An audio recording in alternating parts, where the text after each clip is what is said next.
En 1989, Corea del Sur nunca había diseñado un Hatsa. Construyeron bastantes bajo licencia de otros, pero la ingeniería real todo era estadounidense. Así que cuando Seúl decidió que necesitaba algo más moderno que pudiera igualar la enorme artillería de Corea del Norte apuntando hacia ellos y que ningún diseño existente iba a funcionar, terminaron apostándolo todo a diseñar uno ellos mismos para satisfacer sus necesidades. Fue una apuesta arriesgada, pero valió la pena, y mucho más.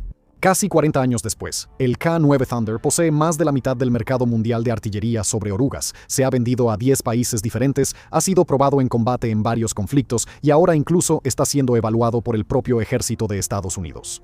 Lo que comenzó como una respuesta desesperada a los cañones norcoreanos apuntando directamente a Seúl, terminó prácticamente conquistando el mercado global en el camino.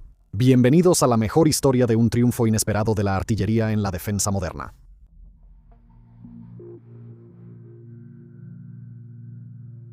Ahora, para finales de los años 80, la artillería de primera línea de Corea del Sur consistía en aproximadamente 1000 obuses K-55 copias fabricadas bajo licencia del estadounidense M109A2, que en sí mismo es un obús autopropulsado sobre orugas. Eso había sido prácticamente el equipo estándar en la OTAN durante décadas. No nos malinterpreten, era un caballo de batalla. No llegas a ser una pieza prominente en el arsenal de la OTAN si no eres confiable. La versión que tenía Corea del Sur estaba armada con un cañón de 155 milímetros que podía alcanzar unos 18 kilómetros con munición estándar y quizá 23 con proyectiles asistidos por cohete. Números respetables, sin duda, hasta que veías lo que les apuntaba desde el norte. Al otro lado de la DMZ, Corea del Norte tenía el M1978 Coxswan, una bestia de 170 milímetros sobre un chasis de tanque, con un cañón tan largo que parecía que le habían soldado el tubo de una plataforma petrolera al frente. El Coxswan podía alcanzar 40 kilómetros solo con proyectiles convencionales y hasta 60 kilómetros con proyectiles asistidos por cohete. Esto es especialmente importante para esta geografía, dado que Seúl se encuentra a solo unos 50 kilómetros de la DMZ, y había muchas de estas cosas ubicadas en posiciones fortificadas que podían hacer llover. Proyectil tras proyectil sobre la ciudad capital, que en ese momento tenía una población de unos 10 millones de personas, y por si eso no fuera suficiente, también superaban en número a la artillería surcoreana cerca de la frontera por una proporción de 21-1. La CIA evaluó en ese momento que Pyongyang tenía una ventaja numérica de 21-1 en artillería, y para empeorar las cosas, estaba expandiéndose más rápido que Seúl. Claramente, esta no era una situación que pudiera mantenerse. El movimiento obvio podría haber sido simplemente aumentar su arsenal con lo que ya tenían en existencia, o construir una versión de mayor alcance. Después de todo, los estadounidenses habían hecho exactamente esto con el modelo original en el que realmente se basaba el K-55, pero esa unidad, en esencia, estaba basada en un diseño de los años 60. Solo podías mejorar algo hasta cierto punto. Y un cañón remolcado convencional, la alternativa más barata, tampoco era particularmente viable, porque los obuses remolcados requieren que las tripulaciones trabajen expuestas al aire libre por mucho más tiempo. Desenganchar el cañón del camión, instalarlo, colocar las palas estabilizadoras, apuntar, disparar y luego tener que hacer todo el proceso al revés solo para poder moverlo de nuevo. Teniendo en cuenta que esto era contra un enemigo con una ventaja numérica de 21-1 en artillería, y ese es un problema matemático que hace perder guerras. Corea del Sur eligió el camino más difícil, pero uno que creían que era profundamente de su propio interés nacional. En 1988, rechazaron por completo la ruta de mejoras incrementales, exigiendo algo completamente nuevo. Al año siguiente, la Agencia para el Desarrollo de la Defensa y Samsung Aerospace Industries recibieron la tarea de construirlo, aunque todavía era un poco incierto cómo se vería exactamente. Samsung había construido más de 1000 K-55, pero solo bajo licencia estadounidense, esencialmente ensamblando los planos de otra persona. Así que intentar crear uno de los sistemas de artillería más avanzados del mundo desde cero era, por decirlo suavemente, territorio desconocido. Lo que decidieron fue algo que iba a resultar en una proeza increíble de la ingeniería coreana, o que sería recordado como un proyecto exageradamente optimista. Un cañón de 155 milímetros con un tubo de 52 calibres significativamente más largo que el tubo de 39 calibres del K-55, que podía igualar el alcance de 40 kilómetros del Coxswain. La idea era disparar varios proyectiles en segundos y luego moverse lo suficientemente rápido para salir de ahí antes de que el enemigo pudiera devolver el fuego. Esa última parte sería particularmente desafiante, considerando que querían que la unidad estuviera lo suficientemente blindada como para soportar algunos disparos enemigos sin estar tan pesada que apenas pudiera moverse por el campo de batalla. Tampoco tuvo el mejor comienzo. El cañón más largo producía mucho más retroceso que el del K-55 y los sistemas de estabilización hidráulica que funcionaban con el cañón más corto simplemente no podían soportar tanta fuerza, especialmente de manera repetida. Finalmente pudieron encontrar una solución que no requería reinventar todo el chasis, pero ese resultaría ser el problema fácil. El problema difícil era un inconveniente con el fulminante que causaba presiones diferenciales dentro del cañón, empujando en dirección opuesta al proyectil, lo que rompía los detonadores durante el disparo. Aunque eso pueda parecer un problema relativamente pequeño, les tomó a algunas de las mentes más brillantes del país cerca de 5 años encontrar finalmente una solución confiable. Por un tiempo, el futuro del proyecto estuvo realmente en duda. Si no podían resolver esto, no podían entregarlo como un equipo listo para el combate. Justo cuando las cosas empezaban a mejorar, uno de los prototipos se incendió durante una prueba. Mientras disparaban 18 proyectiles a través del cañón en 3 minutos, un ritmo vertiginoso que superaba por mucho al del K-55, el propelente no quemado, se acumuló dentro de la torreta hasta que, después de suficientes disparos, se encendió. El sistema interno del vehículo dañado sobrevivió y eventualmente fue reparado y enviado de regreso para pruebas. No envidies al pobre tipo que fue el primero en sacar esa unidad para otra prueba. O sea, claro, ya está todo arreglado, no hay de qué preocuparse. Definitivamente no va a explotar en tu cara otra vez. Dejando de lado los contratiempos, el proyecto de desarrollo finalmente se dio por concluido en octubre de 1998, momento en el cual los prototipos ya habían disparado más de 12.000 rondas y recorrido 18.000 kilómetros a lo largo de casi una década de pruebas. A partir de ahí, solo era cuestión de producción. Este nuevo modelo podía llegar a la escena, estabilizarse y tener un proyectil en el aire en 60 segundos o menos. Menos de un minuto después de que terminaba, la tripulación ya podía irse a toda velocidad. Eso significaba que para cuando el enemigo lograba localizar de dónde venía el fuego, apuntar a sus propias unidades y abrir fuego, los K-9 ya se habían ido, algo que el K-55 simplemente no podía hacer. Contra un enemigo con una ventaja de artillería de 2-1, quedarse quieto era simplemente una sentencia de muerte. Pero la belleza de esta cosa no era solo la velocidad para prepararse y escapar. También se trataba de qué tan rápido podía mantener el fuego sostenido. En modo ráfaga, el K-9 podía disparar 3 proyectiles en solo 15 segundos cada uno, en una trayectoria diferente calculada por la computadora de control de tiro, para que todos llegaran exactamente al mismo tiempo. Por primera vez, Corea del Sur tenía artillería que podía igualar a los cañones apuntados a Seúl golpe por golpe, y ellos lo sabían. El contrato de producción se le otorgó a Samsung ese diciembre, y para finales de 1999, los primeros K-9 salían de la línea en Changwon. Resultó que no tendrían que esperar mucho para descubrir si todo ese trabajo de ingeniería había valido la pena.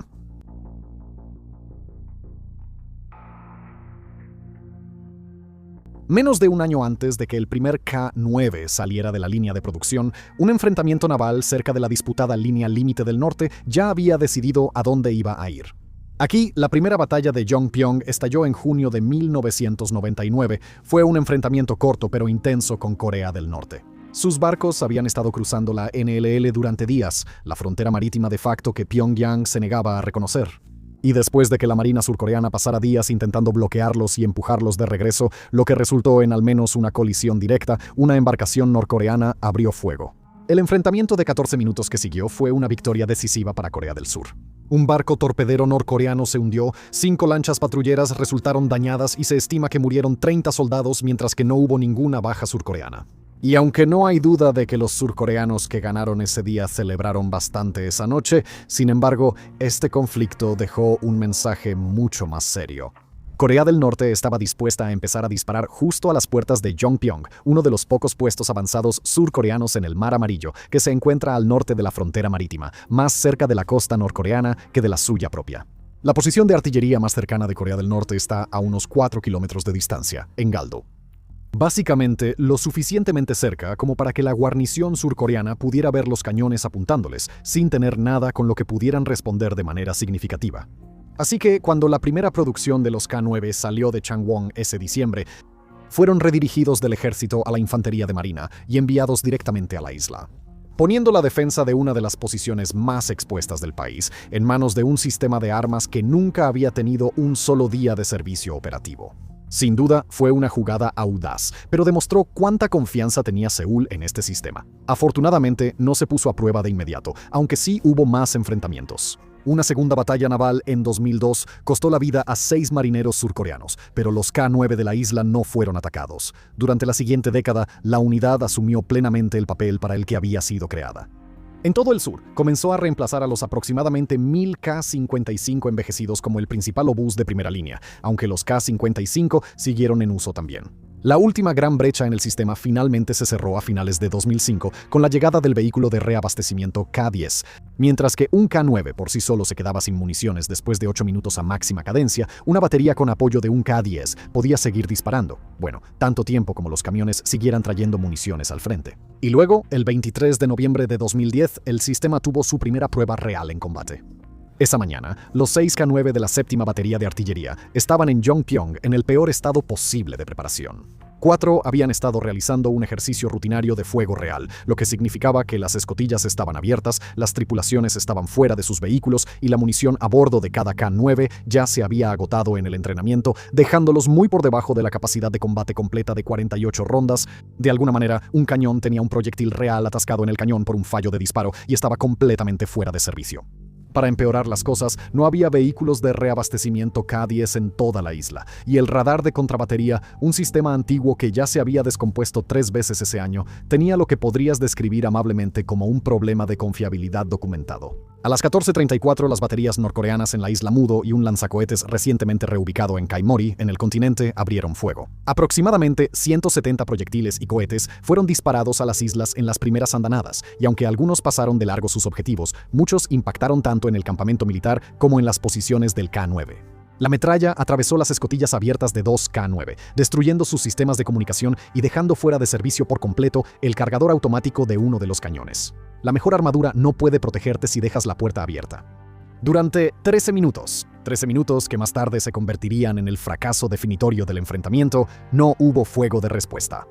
Las tripulaciones desmontadas corrieron a toda velocidad hacia sus vehículos mientras les caían proyectiles enemigos. Un equipo se atascó combatiendo un incendio externo y otros intentaban averiguar qué tan grave era realmente el daño a sus sistemas.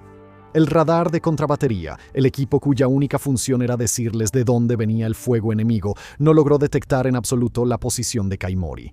A las 14:47, 3 cañones finalmente devolvieron el fuego. Apuntaron a objetivos preestablecidos en las Islas Mudo porque sabían que ahí estaban posicionados los cañones norcoreanos. El problema era que los proyectiles que realmente estaban impactando en Yongpyong venían principalmente de Kaimori, en el continente, y nadie lo sabía porque el radar no podía informarles eso. Pasaron otros 13 minutos probablemente usando el método bastante rudimentario de observar los destellos de los cañones antes de que los marines corrigieran su puntería hacia la verdadera amenaza. Ahora, por fin, estaban en acción. El fuego norcoreano se detuvo alrededor de las 14:55, pero una segunda oleada comenzó a las 15:10 y continuó hasta aproximadamente las 15:41. Para entonces, un cuarto K-9 ya había sido puesto en funcionamiento nuevamente. Su tripulación había instalado FieldWire para reemplazar las comunicaciones destruidas y cambió el cargador automático averiado a modo manual, y los 4 cañones bombardearon Kaimori durante la segunda andanada. Informes, citando fuentes cercanas a funcionarios norcoreanos, estimaron después que esto resultó en más de 40 bajas norcoreanas, aunque la división exacta entre muertos en combate y heridos sigue siendo motivo de debate. 2 infantes de marina murieron en los bombardeos, junto con 2 trabajadores civiles de la construcción, pero ambas muertes de infantes de marina ocurrieron fuera de los propios K-9 en o cerca del área del campamento. Sin embargo, lo crucial es que el blindaje de los K-9 resistió la exposición directa al fuego de artillería, y el único daño que sufrieron fue resultado directo de las escotillas abiertas. Los cañones en sí habían funcionado bastante bien, a pesar de la falla del sistema de detección por radar de la base. Fue una de las provocaciones militares norcoreanas más graves desde la Guerra de Corea, y las fuerzas surcoreanas tenían mucho trabajo por delante en cuanto a la modernización de sus sistemas de radar. Y eventualmente se renovaron los protocolos de municiones, así que las cargas de combate y las reservas de entrenamiento se mantuvieron completamente separadas para evitar otro percance. El presidente Lee Myung-bak cambió la doctrina de respuesta de Seúl de una respuesta controlada a una represalia múltiple. Cualquier provocación futura sería respondida con una fuerza inmediata y desproporcionada, pero en general fue un éxito. Yongpyong hizo algo más que tampoco se había planeado exactamente. Ayudó a hacer famoso al K-9.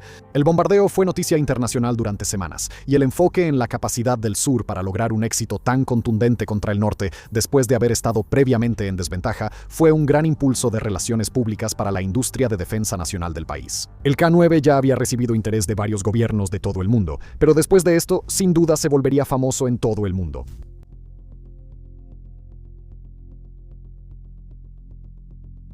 A pesar de todo el éxito del K-9, había algo que Seúl no estaba tan dispuesto a publicitar. Aproximadamente la mitad de los componentes críticos para el obús todavía provenían de proveedores extranjeros. Puede que haya sido diseñado y ensamblado localmente, pero aún así dependía en gran medida de importaciones extranjeras de países de todo el mundo, y al cabo de un año de producción, esa dependencia empezaría a causar problemas. El motor del K-9 era un motor diésel alemán compacto de 8 cilindros, el MTU MT881, que entregaba 1000 caballos de fuerza y podía arrancar en frío hasta menos 42 grados Celsius. Era realmente excelente, uno de los mejores en su clase. Para ese momento, el interés de gobiernos extranjeros ya estaba aumentando. La combinación de alcance, cadencia de fuego y precio del K-9 había estado llamando la atención en toda la OTAN, pero a Alemania le gustaba opinar sobre dónde terminaban sus motores. Y el 4 de mayo del 2000, el mismo día en que Corea del Sur firmó un memorando de entendimiento con Turquía para construirle a Ankara su propia variante del K-9, Berlín informó a Seúl que no aprobaría tales exportaciones a Turquía. El mensaje era claro. Corea del Sur podría tener el mejor diseño del mundo, pero Alemania tenía poder de veto sobre quién podía comprarlo.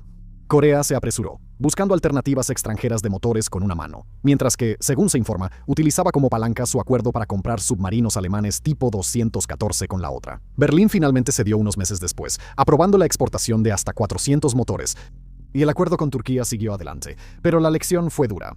Todo el programa de exportación, que se suponía sería la recompensa por una década de desarrollo, podía ser tomado como rehén por un solo componente extranjero.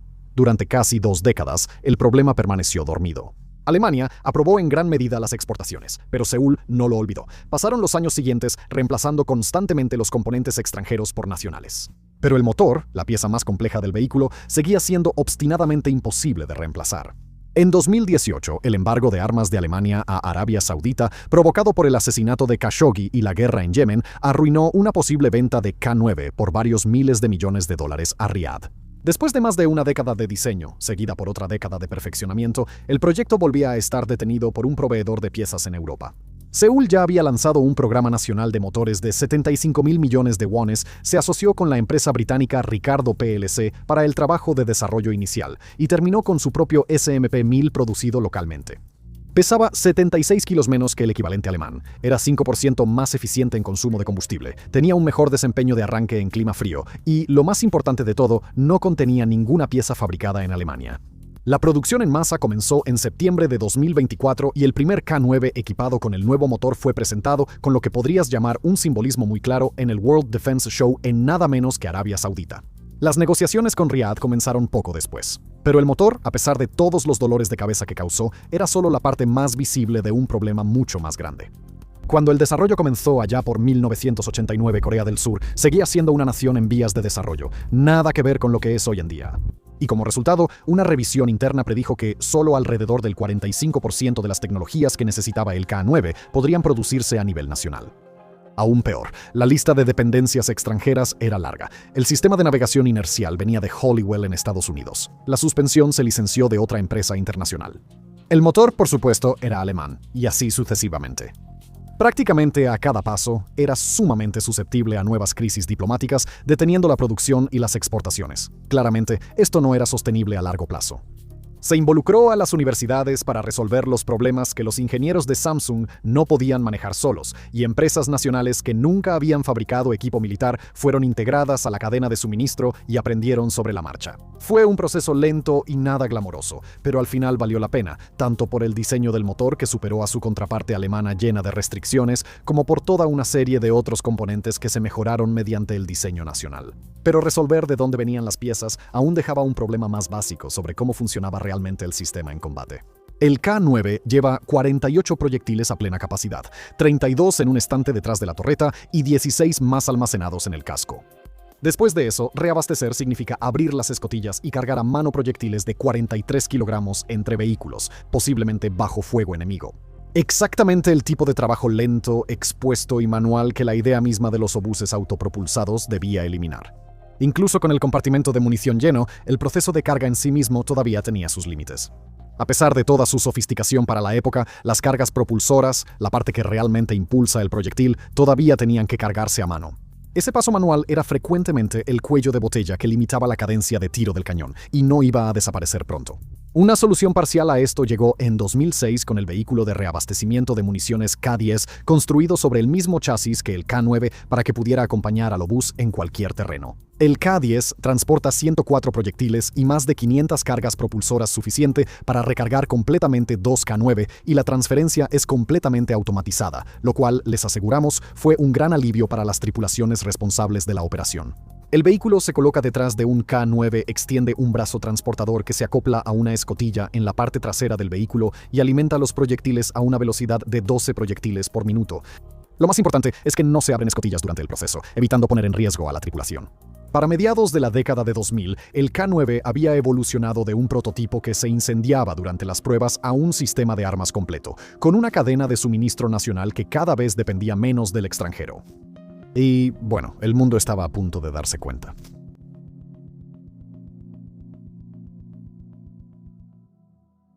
Turquía fue el primer interesado, firmando un memorando de entendimiento en el año 2000 para construir su propia variante, la Fatina, con un diseño de torreta sustancialmente local, control de fuego y electrónica integrados en el chasis coreano. Y fue esta versión turca la que primero demostró lo bien que la plataforma puede resistir bajo fuego. En 2008, después de la Operación Son, cuando las baterías a lo largo de la frontera turco-iraquí aprovecharon al máximo el alcance de más de 40 kilómetros del cañón para atacar posiciones del PKK. Miles de proyectiles fueron disparados durante una semana de bombardeo sostenido sin ninguna falla de equipo, como apoyo al componente terrestre de Ankara que cruzaba al norte de Irak tanto por tierra como por aire. Eso por sí solo validó la plataforma, pero la verdadera transformación comenzó cuando Ankara realmente empezó a intensificar sus campañas en Siria. A través de campañas sucesivas, los turcos integraron progresivamente sus drones TB2 Bayraktar en sus baterías Fatina como observadores adelantados improvisados. Para cuando la Operación Escudo de Primavera comenzó en Idlib a principios de 2020, la combinación había madurado hasta convertirse en algo completamente nuevo. Una cadena de destrucción de artillería con drones, donde los TB2 localizaban columnas blindadas sirias, transmitían las coordenadas a los cañones que luego procedían a eliminar los objetivos. Luego, los drones daban la vuelta para confirmar los blancos destruidos. Turquía afirmó que solo en las primeras 24 horas se destruyeron 23 tanques, 10 vehículos blindados, 23 piezas de artillería, 5 helicópteros y varios sistemas de defensa aérea. No todo salió tan bien, pero los fracasos han sido fundamentales para mejorar el sistema. Durante la batalla de Al-Bab en 2016, al menos un Fatina recibió un misil antitanque guiado, un Metis-M, con un alcance efectivo de menos de 2 kilómetros, lo cual nunca debió haber sucedido, porque el Fatina nunca fue diseñado para estar tan cerca de la línea del frente. Eso fue un error táctico, no una falla de diseño, pero aún así expuso algunas vulnerabilidades cruciales. Los sistemas hidráulicos de la torreta funcionaban con un líquido inflamable, lo que significaba que cualquier penetración en el sistema podía convertir toda la torreta en una bola de fuego. Y los cañones operaban bajo un calor que degradaba el rendimiento de la tripulación durante enfrentamientos prolongados. El rediseño Firtina 2, que entró en producción en 2018 y comenzó las entregas en enero de 2021, abordó todos estos problemas. Los sistemas eléctricos de la torreta eliminaron por completo el sistema hidráulico. Se añadió un sistema de climatización integrado para evitar que la cabina se calentara demasiado. Incluso cuando socios como Turquía asumieron más parte del ensamblaje por sí mismos, los componentes de alto valor seguían viniendo de Corea. Hanwha cobró tarifas de licencia por adelantado y contratos de componentes durante años después, haciendo de todo esto una mina de oro para Seúl.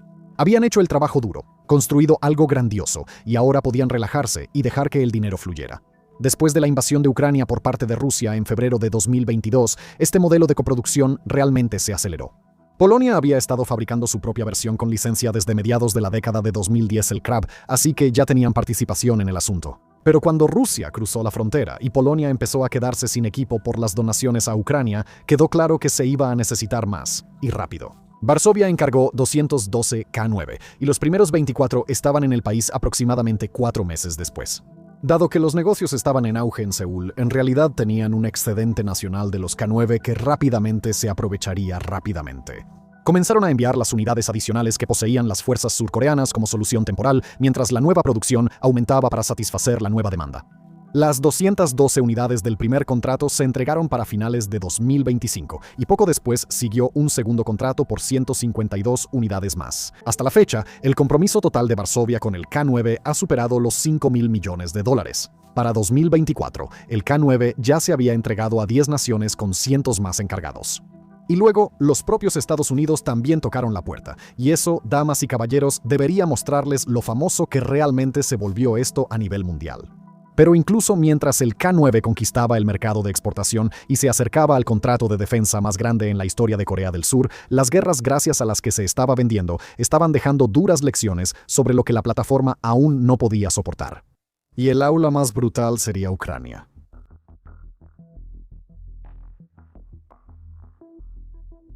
Ahora, el K-9 nunca ha sido enviado a Ucrania. La política de Corea del Sur prohíbe suministrar armas letales a conflictos activos, pero la plataforma llegó allí a través de Polonia. El Krab de Varsovia es, en la práctica, un K-9 con una torreta diferente, así como su propio sistema de control de fuego. Fuera de eso, es el mismo casco, mismo chasis, mismo motor. Cuando Ucrania recibió aproximadamente 108 de ellos a partir de mediados de 2022, los primeros 54 donados de los inventarios polacos y el resto a través de contratos comerciales por un valor de alrededor de $700 millones, se convirtió en la mayor prueba de combate real que la plataforma K-9 haya tenido jamás. Tengan en cuenta que muchos de los tripulantes ucranianos habían pasado gran parte de sus carreras girando las ruedas de elevación a mano en cañones que eran más viejos que ellos, en unidades como los 2S-1 y 2S-3 de la era soviética. El Krab hacía la mayor parte de eso con solo presionar un botón. Las tripulaciones recibían las coordenadas del objetivo a través de un sistema digital de control de fuego, se dirigían a posiciones de disparo ocultas en menos de un minuto, lanzaban ráfagas de 6 a 8 disparos y luego salían de ahí antes de que el radar de contrabatería ruso pudiera localizar su posición. Era el ciclo de disparar y moverse que Samsung había diseñado para todo el proyecto allá por 1989, esta vez ocurriendo en la vida real. Desde entonces, el casco del Krab ha demostrado su valía en cada fase de la guerra, retiros defensivos, contraofensivas, lo que sea. El chasis, la suspensión y el motor resistieron bajo condiciones que lograron romper otros sistemas occidentales. Dejando eso de lado, Ucrania también ha mostrado lo que le pasa a cualquier obús autopropulsado cuando el cielo está lleno de drones. De los aproximadamente 108 cañones que Ucrania recibió, las pérdidas confirmadas ahora ascienden a alrededor de 43 dañados o completamente destruidos, aproximadamente el 40% de todo lo que les dieron. Aproximadamente la mitad provino de Lancets, drones baratos y desechables que circulan por encima hasta que un operador elige un objetivo y luego se lanzan directamente contra él. Atacan donde el blindaje es más delgado. Las partes superiores de las torretas y las cubiertas de los motores y el blindaje diseñado para detener balas y metralla no sirve de mucho contra una ojiva hecha para atravesar acero. Los ucranianos intentaron improvisar con lo que pudieron encontrar, con resultados mixtos. El blindaje de jaula de malla soldado a la unidad en realidad atrapó las primeras variantes de Lancet. Una foto ampliamente difundida muestra un Lancet 3 en la malla sobre el casco. Sin embargo, las variantes más nuevas llegaron con sistemas LiDAR más sofisticados que reemplazaron la antigua espoleta de impacto. Y luego estaba el puro volumen de fuego que exigía la guerra. Los cañones disparaban más de 100 rondas al día, una cadencia para la que nadie los había diseñado a largo plazo. Recuerda, el escenario de empleo coreano tardó una década en ver su primera acción, y aunque sin duda tuvieron algo de práctica en ese tiempo, el tiro al blanco sigue estando muy lejos de la locura diaria que se esperaba que realizaran en Ucrania. En Bakhmut, un cañón fue exigido tanto que el cañón literalmente se rompió por el uso excesivo, con la mitad del tubo volado por completo, doblado hacia atrás como un plátano en una caricatura. La tripulación no resultó herida, y no ha habido repeticiones de eso desde entonces, pero sí mostró lo extremo que es esta guerra y las limitaciones que cualquier sistema, sin importar lo avanzado que sea, tendrá. Sin embargo, las lecciones fueron claras. Los fundamentos del K-9 resistieron donde otros sistemas occidentales no pudieron. Pero la amenaza para la que nunca fue diseñado, la que venía desde arriba, había expuesto brechas que ninguna cantidad de blindaje improvisado en el campo iba a solucionar de manera permanente. Hanwha ya estaba trabajando en la respuesta.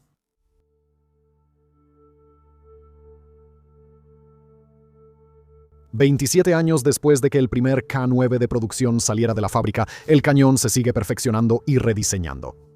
Hanwha tiene dos variantes sucesoras en desarrollo, el K-9A2 y el K-9A3, cada una llevando la plataforma más lejos en sofisticación tecnológica y armamento avanzado, alejándola del obús tripulado por 5 personas que entró en servicio en 1999 y acercándola a algo que quizá no necesite tripulación alguna.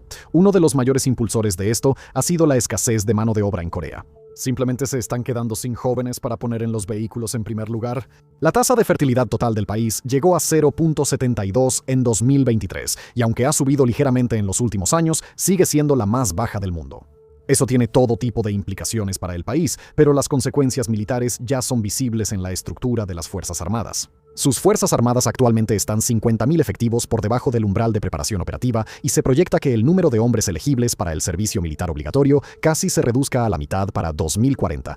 Se estima que Corea del Sur necesita un mínimo de 500.000 de soldados para repeler un ataque del norte. Actualmente cuentan con 450.000.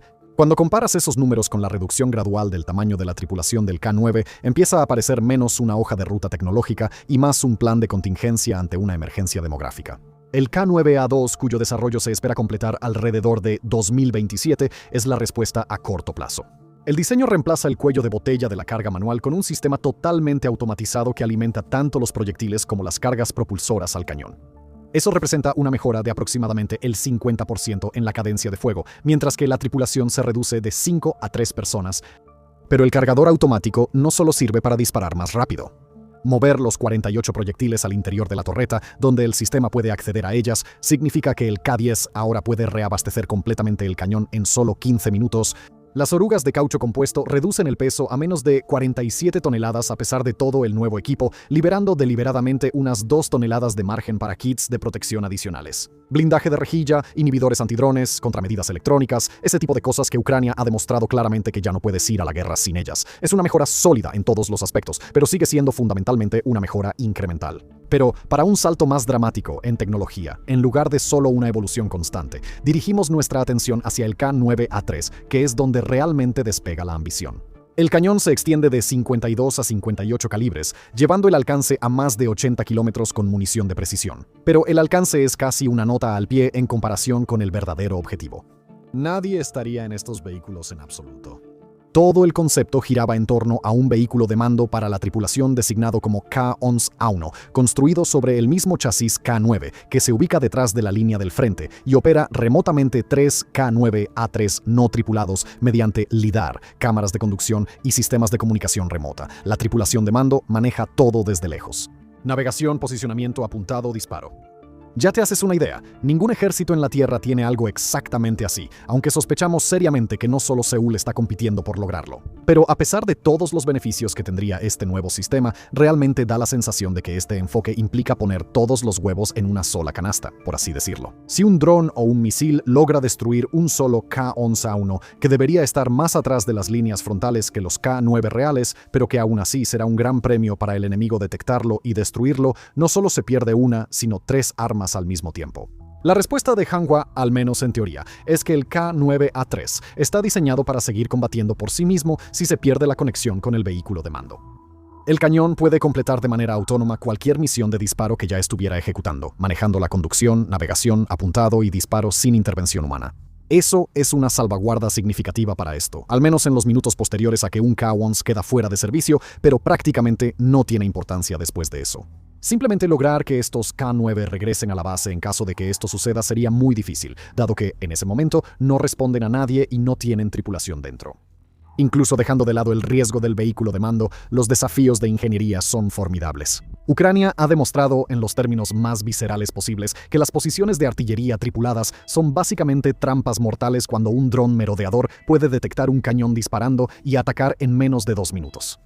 Así que la motivación para sacar a los humanos de las líneas del frente es real. La ventana realista para algo de este tipo probablemente sea a mediados de la década de 2030 como muy pronto. Pero mientras que el K-9A3 sigue siendo más un concepto teórico, el desarrollo más significativo a corto plazo ya está en marcha, e involucra al país que menos esperarías que estuviera buscando comprar la artillería de otro. Como ya discutimos, el ejército de Estados Unidos ha intentado varias veces desde los años 90 reemplazar el viejo N-109 Paladin, y cada vez se han quedado cortos por una u otra razón. 3 décadas después, con no menos de 3 proyectos diferentes cancelados y miles de millones de dólares invertidos, los estadounidenses todavía no tienen un reemplazo para el cañón cuya primera generación data de los años 60. En abril de 2024, el ejército emitió una solicitud formal de información que explícitamente invitaba a diseños extranjeros, algo que prácticamente nunca había hecho para un sistema principal de combate terrestre. Hanwha llevó un K-9 a los campos de pruebas de Yuma y disparó proyectiles guiados Excalibur a 50 kilómetros, demostrando total compatibilidad con la munición estadounidense, y los altos mandos militares lo notaron. Quedaron impresionados. Luego, en diciembre de 2025, el ejército firmó un acuerdo de investigación con Hanwha para tomar una pieza que había funcionado en sus proyectos anteriores, el cañón de largo alcance, y montarla sobre un chasis de K-9. Hanwha ha ofrecido construir los cañones en una nueva fábrica en Alabama y se espera que el ejército elija a un ganador más adelante este año. Si aceptan el trato, sería el primer sistema de artillería de diseño extranjero adoptado por el ejército de Estados Unidos, lo cual, en sí mismo, dice más sobre lo lejos que ha llegado el K-9 que cualquier especificación o historial de combate. De un país que no podía diseñar un obús a uno que posee más de la mitad del mercado global en 25 años y ahora, potencialmente, también el estadounidense, bueno, no está nada mal para un cañón que comenzó como una respuesta desesperada a un cañón norcoreano apuntando a Seúl. ¿O sí? Gracias por vernos.